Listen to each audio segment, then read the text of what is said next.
Hello, Para here from Team Paradox. Today I'm going to be doing a deck profile video for you. This is going to be my take on Burn, or at least the deck I prefer to play when I play a Burn strategy. So it is called a Fire Princess Burn deck. So let's get right into it.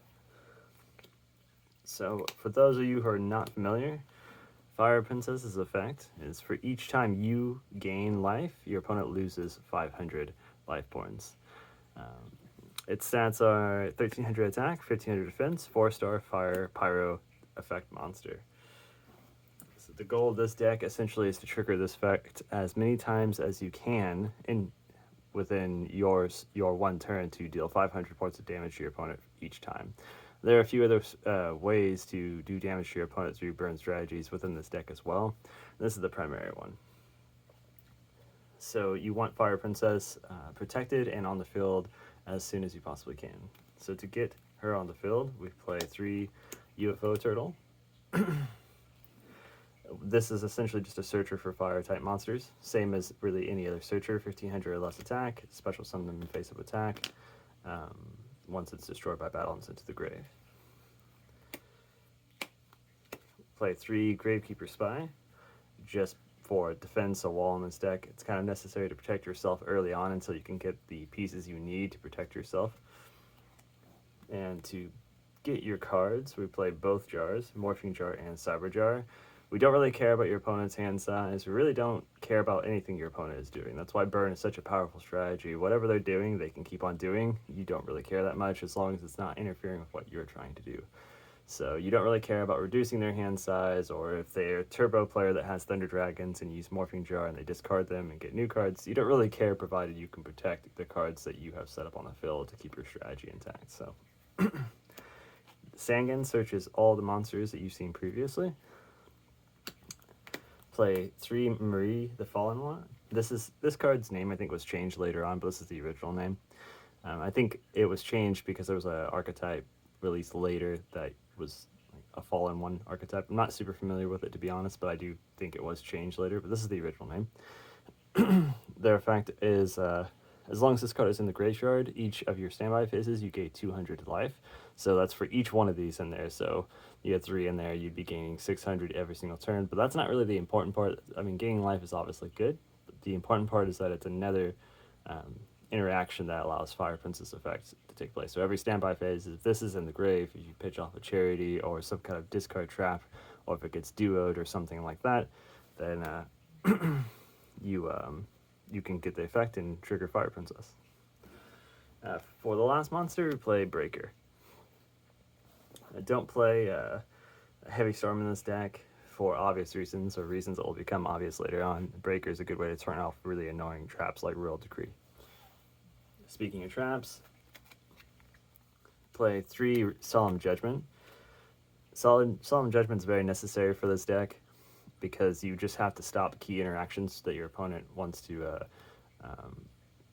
have with you, as far as destroying your back row, destroying your Fire Princesses, bringing down really problematic cards. Obviously, Heavy Storm, Mystical Space Typhoon, even Breaker in certain instances. This card is extremely important. So, the other 3 Solemn cards we're playing are Solemn Wishes.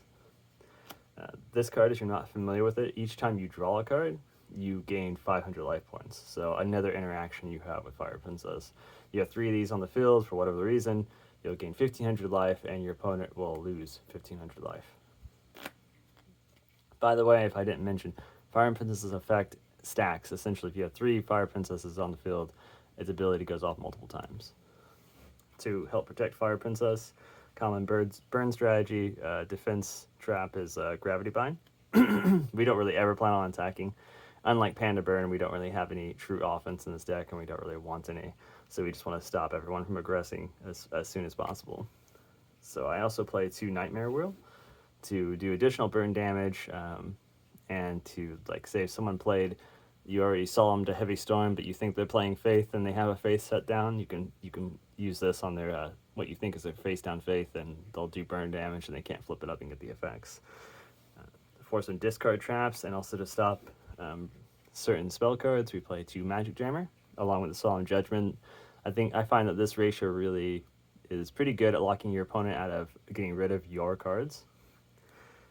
Play Magic Cylinder just for a little, I guess, final damage if you need it. If they get through your entire wall, deal with some of your other issue cards that you'll see later, and all of that, they'll probably be pretty reduced down as far as life is concerned. And Magic Cylinder is sometimes a good enough card, a really unexpected card, and a good enough card just to end the game.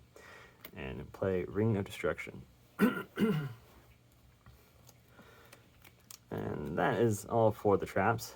For the spells, the obvious cards, that one wasn't so obvious. These two are obvious. I don't play a duo in here because I don't really care about my opponent's hand. I play Chain Energy. I play that at 2. This is becoming more popular in burn decks in the current GO format meta, but essentially anytime either you or your opponent sets a card or play a card from your hand, you have to lose 500 life points before doing that. So you can really make your opponent have to think about what cards, as they get lower and lower and down in life, they're going to make their decisions become much more difficult. That's why this card is so good. Obviously, it's good because it takes their life down, but it's really good because you'll establish a board, they have to break through it, but they have to be very choosy about the way they do it, because if they do something, it's going to cost them life, and if it doesn't work, well, they did it for no reason, and we're that much closer to winning. Because we can win by doing nothing, they cannot, unless they're also playing a burn deck, and in that case, that's a completely different story. But, so, moving on, play a 2 level limit area B for the very same reasons that I play Gravity Bind, and Swords of Revealing Light for the same reasons that I play level limit area B and Gravity Bind. 1 Mystical Space Typhoon, because we do not play Heavy Storm, nor do we want to, just to get rid of Royal Decree, mostly just Royal Decree. And if they were playing this card as well, this is a card that you don't see very often, can be really, really good in side decks, even though people don't play it currently, but it's 2 Prohibition. If you're not familiar with this card essentially says, as soon as you play it, you declare a card name, doesn't matter what kind of card, spell, trap, monster, and that card cannot be played by either yourself or your opponent. So in our case, if we're playing this deck, this build, you would probably just call Heavy Storm, Mystical Space Typhoon, etc., because there's a lot of spell and trap removal in this game. But the problem here for your opponent is going to be you have multiple ways to stop them from attacking: Gravity Bind, level limit area B, Swords of Revealing Light, you even have some walls in there. There's lots of ways to stop your opponent from attacking you.